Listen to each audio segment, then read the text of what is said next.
Assalaamu calaykum waraxmatullaahi wabarakaatu dhammaan bahda ku xiran Nuurshe Academy soo dhawaada waxaan bilaabaynaa barnaamijkan la yiraahdo Word of the Day erayga maalinta maalinba eray ayaan soo qaadan doonaa waxaan bilaabaynaa erayga koowaad waxa miiska noo saaran casharkan erayga b waxa la dhahaa shinida erayga b marka UK la joogo waxa loogu dhawaaqaa b يعني ما دheereyneysid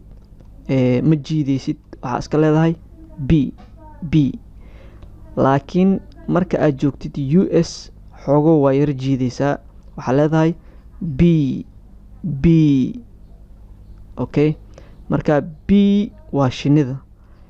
shinida marka la qeexayo waxa la yiri is a yellow and black flying insect waxa lahaa cayayaanka duula marka waa cayayaanka duula oo yellow and black ah yellow waa jaalo and black iyo madow blackna waa madow marka waa cayayaanka duulo oo jaalo iyo madow ah that makes kaasoo sameeyo honey malabka and can sting you kuguna dhagi kara ereyga sting waxaa loo isticmaalaa micida ama iligta fiiqan ee shinida xagga dambe ay ku leedahay sidoo kale xunka bahalka la yiraahdo asna wuu leeyahay waa waxa dadka ay ku qaniinaan ee u isticmaalaan marka examples aan soo qaadanaynaa 1 iyo 2 example koowaad swarm of bees raxan shini ah